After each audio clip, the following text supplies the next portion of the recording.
And welcome to Community Matters for another day. Glad to have you with us today. I've got a couple of guests in the studio this morning. It's my great pleasure to welcome into the studio Wendy Clift and Nicola Myshak from the organisations Home. Now here it is, Safe Families and Home4Good. Hi, ladies. How you doing? Fine, thank you. Good, thank you. All yes, good? All thanks good? for having us. Well, thanks for briefing me on the name of the organisation, which really helped me. So, because it was Safe Families before, and people may have heard of that and Home4Good, but the two have come together. I'm sure that Wendy, you'll give us some heads up on that as we go forward to what's happened there. Yeah. Wendy, if I can turn to you at the start of the interview. Your job title is, I'm going to read it off my sheet, so those people watching online are going to say, oh, he's cheating. I am. Church and Community Relationship Coordinator. That's correct. That's a snappy title. Yes. What does the organisation do, and what's your role in it? Okay, so we have recently merged with Home4Good. We were Safe Families. That's when I first picked up the job role. And so my job title's changed as well, but what I do hasn't changed. So my role is to be in relationship with churches that are in the city. We already have quite a few churches that have come on board and they support us, come alongside. We have volunteers that support our families, and they come from churches in the city, or they can come from the community. They haven't necessarily got to go to church to be a volunteer, but they have a heart to serve the families. And so joining together with Home4Good is brilliant, and we are 100% together in this now. Moving forward, we will be known as Safe Families and Home4Good. Many people have heard about Home4Good, which is fostering an adoption, and Safe Families come in alongside previously in our role to work alongside the families within the family home, having children of early years. Our volunteers will come alongside and befriend and just sort of work with the families, helping them. We want to see families thrive. That's our main objective. And so we have a vision as a whole to find a home for every child that needs one. And together we hope for a society where no family has to be alone, but every child has a home where they can flourish. And I love that. Yeah. The fact that a child is able to flourish. And we believe that the church has got, is central to our vision. We've got so many good churches within the city. It's what we believe, isn't it? It's what Jesus believes, that families, should feel loved and can flourish and can thrive and just know that love of Jesus. Yeah. And so it's a great part for us to play. So you've got two organisations with similar ethos coming together, and I know there's a difference in the way that both organisations have previously worked. You handle different aspects of family life, and we can unpack that as we go forwards. Come back a bit more to say, because to be fair, this is fairly new for you, isn't it, Wendy, for you guys to be joined up with Home4Good as well. Sure. So you're fully versed in Safe Families, been there for years. When did Safe Families start for you in Plymouth? Well, I didn't come in straight away, but we've been in Plymouth 3 years this April, Nicola tells me. Nicola was with Safe Families from the get-go. I sort of came on board a year in. So for me, I've worked as a Safe Families staff member for 2 years. Yeah. So, yeah. Well, let me turn to Nicola then. So that's a good intro, actually, Nicola. Nicola, your job title, I'm going to cheat again. It's fairly easy. I should have remembered that. Family Support Manager. That's pretty straightforward. Yeah. Even I should have remembered that. So with the organisation for 3 years, in a nutshell, why did Safe Families come into Plymouth? Where did it come from? And what would you say is the essential ingredient of what you do? I think it was on the heart of somebody that had experience of Safe Families. We're a large organisation and they had seen it working in a different area, and it got placed in someone's heart here in Plymouth. When I read the job description, I thought, wow, this is amazing, and kind of came in the early days, really. As Wendy said, we were brought in because of the Keyham shootings, and unfortunately, we came in as a support for Kiem and Ford, and just walked life with people, really. And What does that look like? Because shorthand, we can probably riff on that and think, oh yeah, walk in life. How does that look like? Put some legs on it. It's what we do is we want to say to families, whether that's the adults or the children that we're here, we see them and we hear them and we want to journey life with them. We want to walk whatever path they want to walk down. And sometimes that is just someone that can be that listening ear. Sometimes it is someone that can show a bit of empathy to the situation they found themselves in. And just, life can get overwhelming at different points. And if you haven't got somebody that you can be honest and open to, it makes it worse, doesn't it, really? So that's what we do. It's a real flexible offer in terms of we get to meet the families and say, well, what's really on your heart? What are you struggling with at the moment and how can we help? So it's a holistic offer. Often referrals come into me, but that's from a professional, and what we do is then I go out and meet the family and say, right, we've had this referral and what's life like for you at the moment, what you're really struggling with. And it's very varied. And like I said, that holistic support is taken many shapes and forms for different families across the city. That very varied phrase, I think, this sows a seed for another whole load of conversation that we can have here in the next hour. So we'll look forward to that. We're going to take a break for some music and we'll be back to hear more from both of you right after this.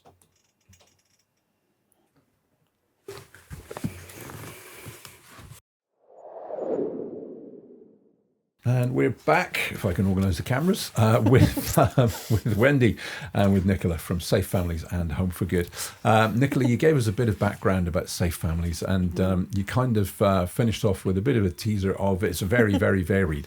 Have you got some examples of the kind of work that you've done, some stories of things that you've done? Yeah. Can you share those? Yeah, so we've had from a family whose life had changed significantly. Dad's health declined and he was faced with coming to terms with that, really. Very active person, a labourer, physical job as well as physical hobbies. And life detoured and he was a stay-at-home dad.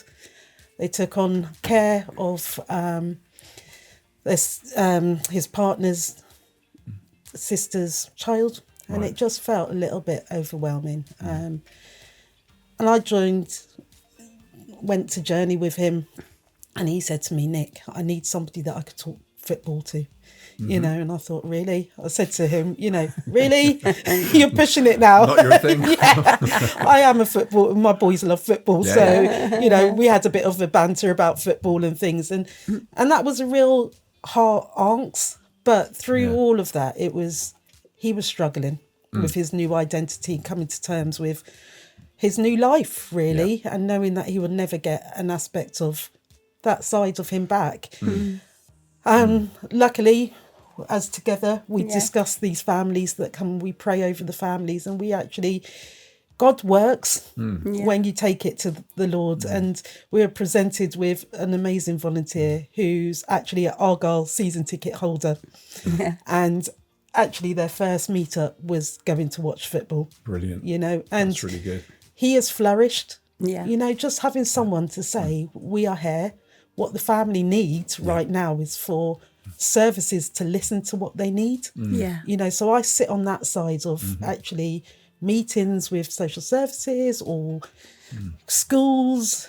I sit on that and I try and get the voice of the family across, really. So that's kind of an advocacy role, really. You're standing in for them, you're speaking for them, listening to them, and representing them a bit with them in the room, not just doing it to them, but being there for them and with them. Sure. And at times we have to be that voice until parents get the confidence and build up their resilience to actually take over those conversations for themselves. And it's always a lovely time when parents actually correct people in a meeting and stand up and say, actually, this is what I need you to be doing. And I just sit there and go, yes, well done, and that's the thing. We could get alongside people and be their cheerleaders and be their voice when things feel a bit overwhelming. And in this family, the support was for Dad, but the whole family has flourished. They've transformed their lives. He's out in the community, you know, and running a successful dads group.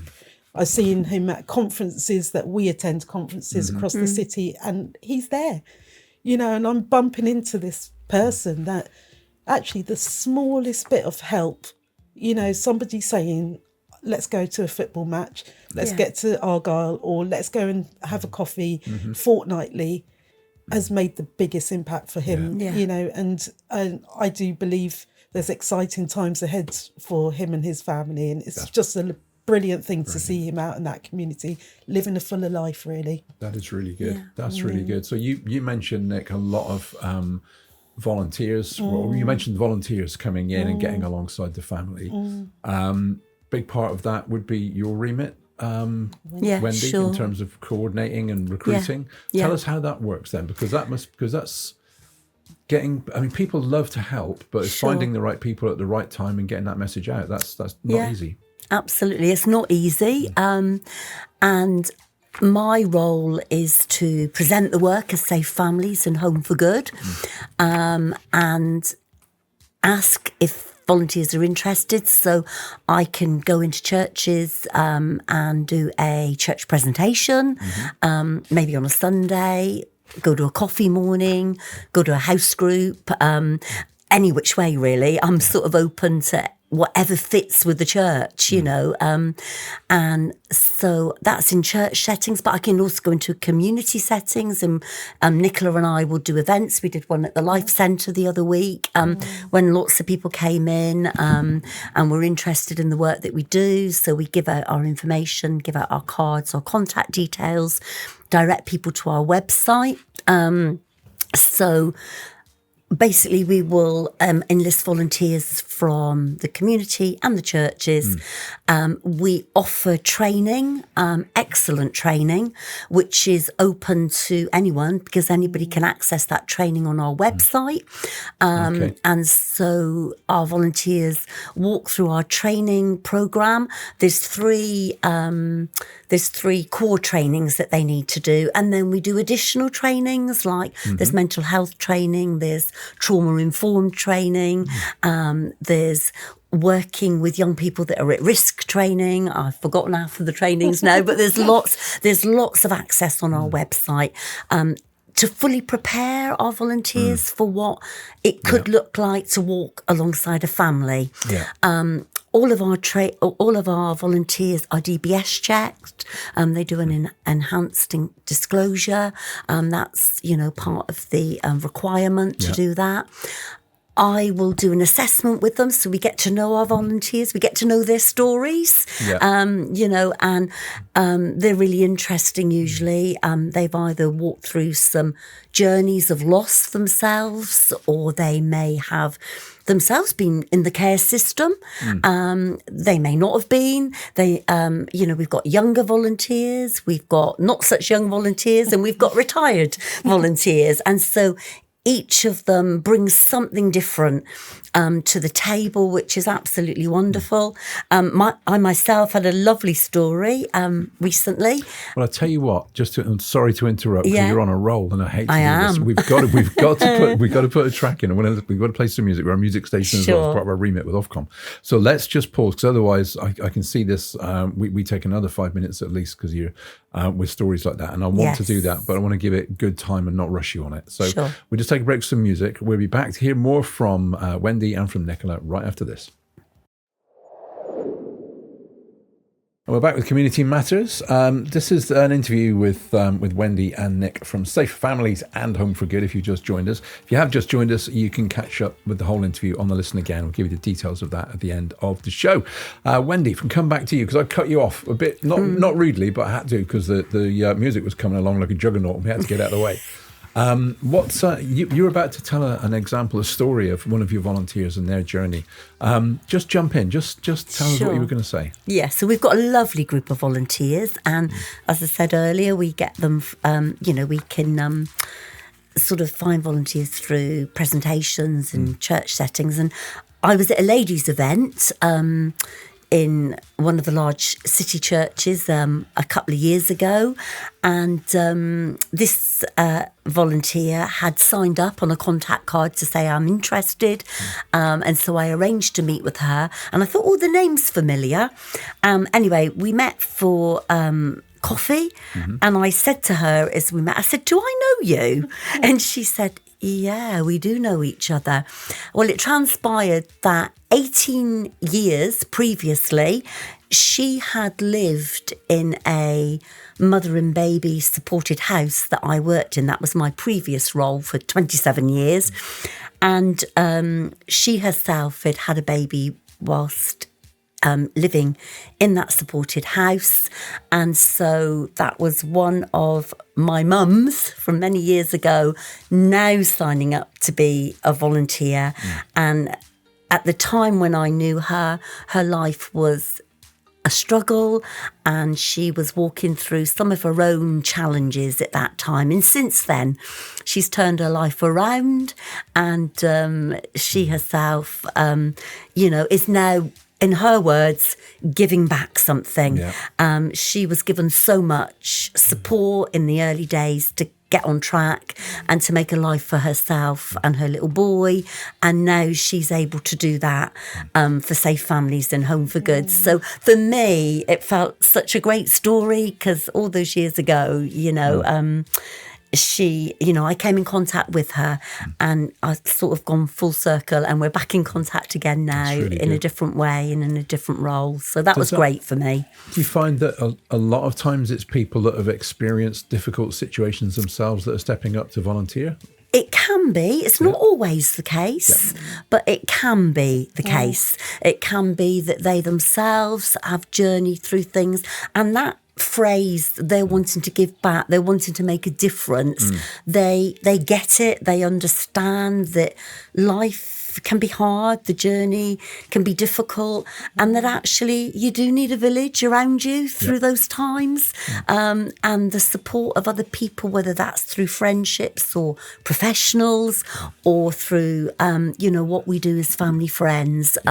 It's so important for them, whereas for other people, they just see the need and they care, and they've got the love of Jesus in their own hearts, and they want to share that love in practical ways, and they've got time to do it, especially some of our retired volunteers. They're more like granddad and grandma figures, where their own children have grown up, and they think, actually, I can do that. I can sort of go for a walk. I can sit and have a cup of tea with a family.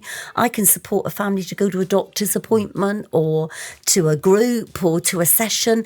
One of the phrases that I like that we use, and I think it's so true, and I think Nicola alluded to it earlier, we do the simple things well. Okay. And that's really what it is. It's not rocket science. We're not asking people to have all the answers.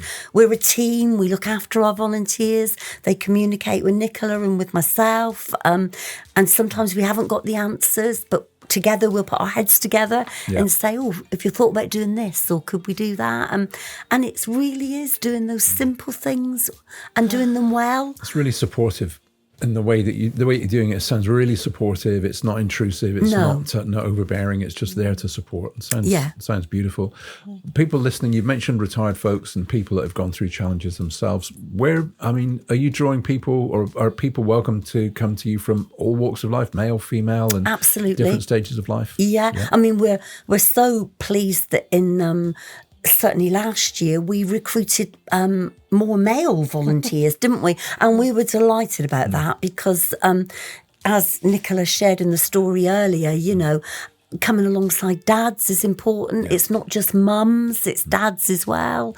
Sometimes there's teenagers in the family, teenage boys, and obviously they will often relate better to having that male figure there. So male, female, any age group. We have got all age groups as volunteers, and we love that as well, because when we're, and Nicola will talk a bit more about that later, but when we're matching volunteers to families, we try to find families, or volunteers that have got maybe a same interest as that family. Like, I know we've had one volunteer that came alongside a mum, and they were very interested in doing craft.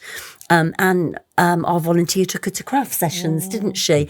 So it's things like that where we try to match them up, where they've got similar hobbies, similar likes. It's just the normal things of life, isn't it? It is. Simple, like The you said, the simple simple things. things of life. Yeah. Having the wealth of training that you mentioned, because I just want to pick up on that. You mentioned a whole load of training that's available for your volunteers, but you're not training them to be experts in that and then to deliver that. That just gives them solid background and foundation to then go in, do the normal things, but have that in their back pocket that if need arises, they're absolutely well versed in it. Sounds awesome. Yeah, and having that knowledge, they're able to go in working alongside families, walking with them. And it's that observation that maybe if something's, maybe not quite right, or they might need extra support in an area, they'll then come back to Nicola, and Nicola can look at that then and say, I can signpost that there are people in the city that can support and help with that, because we haven't got all the answers. Well, that's a great place to take a break. We'll listen to some music and we'll come back. Nicola, if we can, I'd like to come back and hear about that wider picture as well. So we've zoomed in on the volunteers. Let's do that wider picture of the kind of work you're getting involved in, and also the organisations that it sounds like you're standing there as a bit of a champion. Actually, with the fist would be the wrong message, but you know what I mean? You're there. And the passion you've got for your people, the people you're supporting to come and find their voice really comes through. So we'll talk about that in a minute. So we'll take a break. We're back right after this. Don't forget, listen again. I'll give you the info in about 5 minutes how you can listen again. We're back with Nicola and with Wendy right after this. Nicola, we had a great, not in-depth, but really, really helpful explanation from Wendy there about the way the volunteers are trained and how they work and how they get alongside families. Your role of, I've said advocacy, you'll come up with a better phrase for it, but what you do in terms of standing for the families in situations which can be intimidating sometimes if you're going through stuff.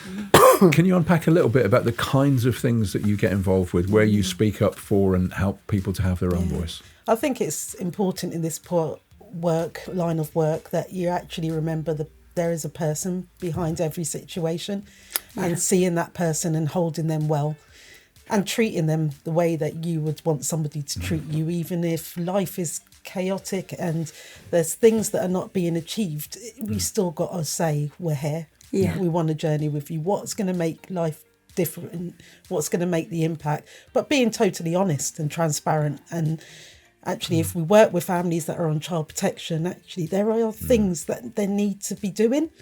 But how can we get alongside and just be creative in that?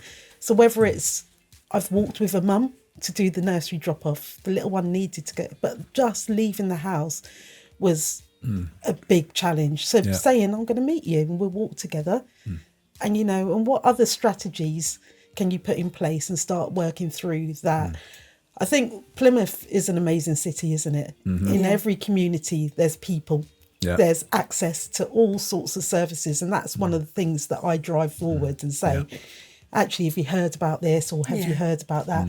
How can I get you there? And we do that with our volunteers, connecting people back into the other day from, sorry, I cut across you. No, you just sparked something in my thinking there. And it's actually your interview, not mine, but it speaks to what you just said, that someone who's involved in a lot of VCSE work in the city, charity work, that people coming in from Bristol have said, wow, Plymouth is really known for being really good at wrapping care around people and getting involved in caring kind of volunteering stuff. So seen from outside as being good at that. So, and you're part of that. Yeah, and we signpost, like Wendy said earlier, we sign people back into services that are going to benefit them. We're here together to make a difference, aren't we? And I think so many charities, so many organisations and people across the city can be a part of that. We're one little jigsaw piece.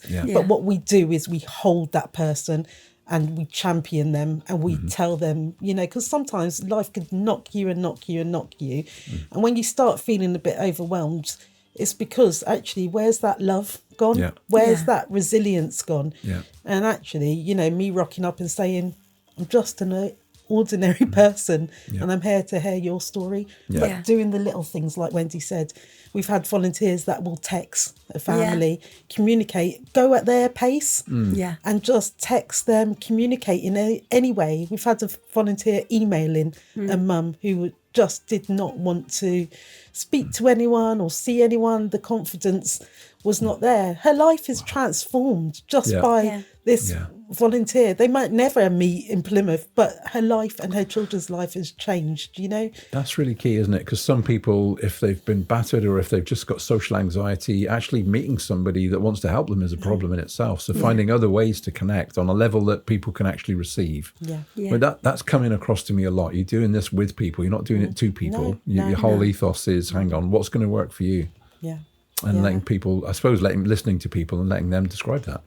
And sometimes it might be that we're working with the adult just directly. Sometimes we might have volunteers in that do both, a bit of support for the children, and sometimes we can lift a child out of what's going on in that family circumstance and just take them out and just, you know, we've had volunteers that do that alongside their families and just say, actually, fortnightly, I could just take you with my family to the park. You know, and what that gives that child, you know, could be a really lovely opportunity to see life and how other children are working in that non-chaotic it normalizes things, doesn't it? It just helps people to feel more okay, I'm all right. I mean, I'm just in normal life with other people. We're all it's getting along together. That's so and cool. I did it with my family, so I'm a volunteer. Obviously I was going to always be a volunteer as soon as I got the job, but my teenage boy came alongside a young boy. He was 12 at the time. I wasn't going to cut it, you know. I can't play football to that sort of level, you know. So he came alongside him and he just looked up to him, you know, this little boy that just was just in awe of this teenager that wanted to spend time with him. And then slowly we introduced my son to that mix, was 8 at the time. And we would just scoop him up, you know, just say, come on, you know, my son's got a football match, do you want to come and watch? Brilliant. You know, and over time it was that seeing how, because children get upset, don't they? You know, but seeing how that can be different for what he was experiencing made him start labelling his emotions, discussing, being open to actually, you know, this is how I can explain things. And I think it's like we keep going back to, it's the real simple things that make a massive difference, whether it's for a child or an adult, being there to say, I've got a bit of time, I could do that. And I think it's the easiest thing to say, oh, you know, life is too busy for us. I've got so much more out of my life from being a volunteer. Absolutely. You know, these families bless me just as much as they're blessing, you know, their volunteers as well. So that's awesome. It does. I mean, we'll come back and unpack it. So, I mean, it sounds like a brilliant thing to actually be a volunteer. There's a big one. So what we'll do is take a break for some music. We'll come back and you can, if you both can say to folks how they can find out how to become a volunteer or find out more about Safe Families and Home for Good. And we probably haven't focused a huge amount on Home for Good aside of this, but maybe we can do another interview and bring that out more then. So we'll take a break now. Back right after this with Wendy and with Nicola.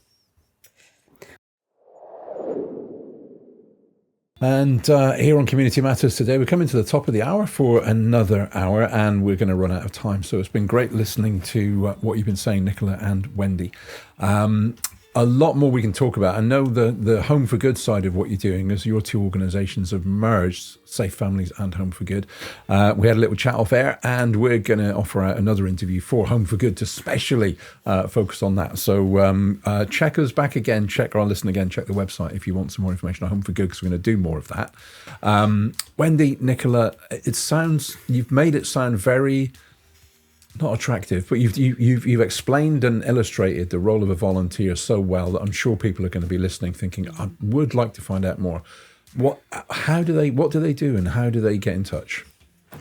Okay, so the volunteer aspect, we've got a website, Safe Families and Home for Good, and you can go onto the website and it's the first page that comes up and just give your details. It's a very simple form that just says who you are, you're interested in volunteering, and then from that, get that sent off, submit the form, and we will then get in contact. So it would be me that would get in contact with you if you are interested in becoming a volunteer. If it's through a presentation or, through conversation, we've got contact cards as well that you can fill in contact cards. So we've always got them with us as well, wherever we go. Are you open to, I think you mentioned you were, are you open to churches and people getting in touch with you saying, can you come and present to my group? Absolutely, yeah. We 100% believe that the church is central to our vision, and we see that there's so much potential within the churches in our city, and a big thank you to all the churches that have already got involved with us, and we've got volunteers, and they pray with us and they support us in what we do. But yes, we would love other churches to become involved, and we believe that within every congregation there is, the potential for volunteers to come alongside and support the brilliant work that this charity does. So, most definitely, contact us, regarding that. Volunteers, as I say, we're more than happy just to meet up and have the conversation to begin with. You'll have heard, if you've listened to the show today, about what we do, but we can talk about the way that might look moving forward. So it's all about conversation. Yeah. We very much look after our volunteers. We're interested in their well-being, and so we want to make sure that they're okay and that they're feeling well enough. We like coffee and we like cake.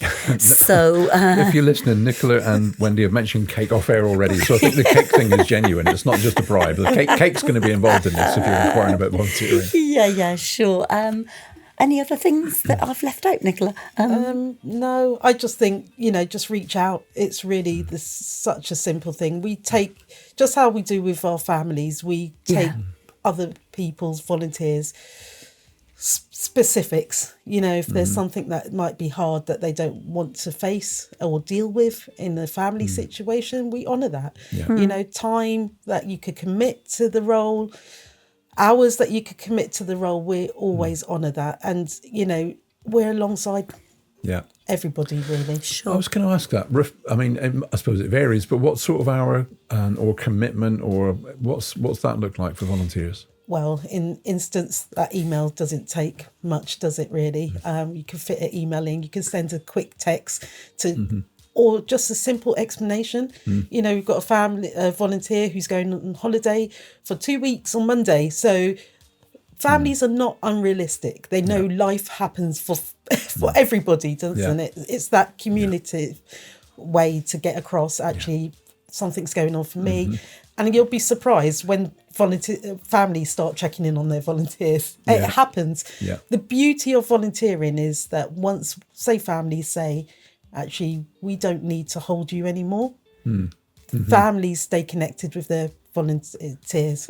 So it's lifetime friendship, isn't it? It's that lifetime support of saying, I'm not just here for 6 months. I'm not here just for a blip in the road. I'm here because I want to journey your life with you. And that's a massive thing. But it is so simple. That doesn't need to be scary. No. If I could do it, Wendy could do it. Sure. Everybody is showing that they can do it.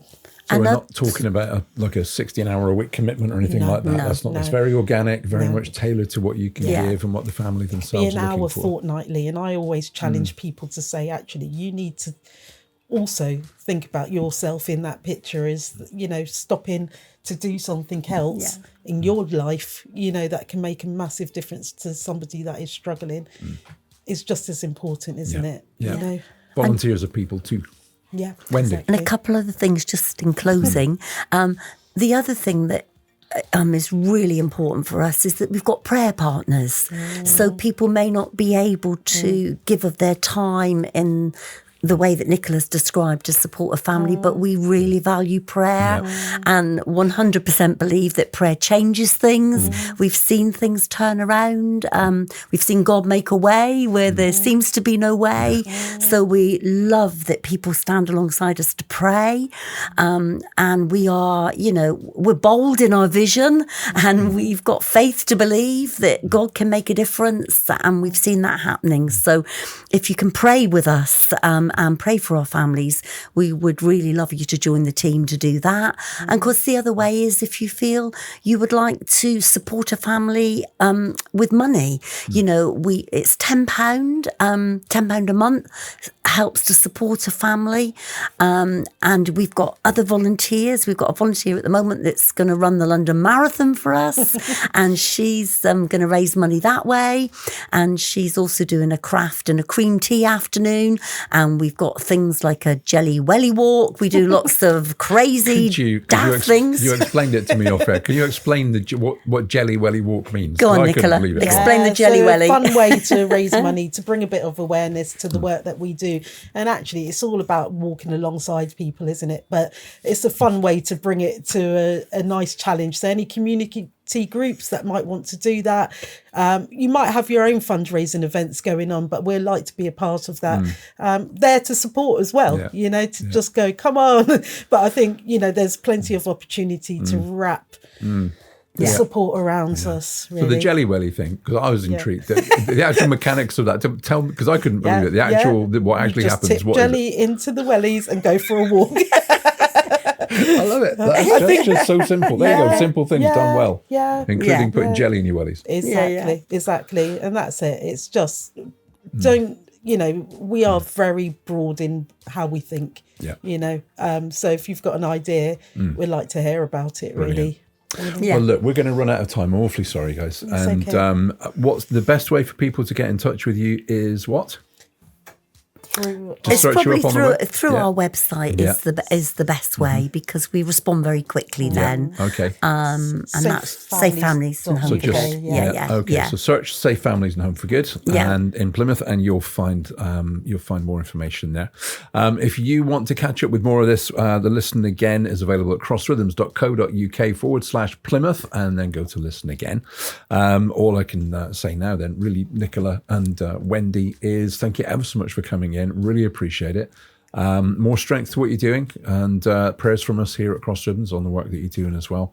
And thanks for everything you're doing in the city. It's, we need organisations like yours and all the others that are out there. And just look forward to another good year of work for you guys, because I know you had some good news a little while ago about your funding. So thanks for coming in. Brilliant. Thank you. Thanks for having us. That's great. It's been a pleasure.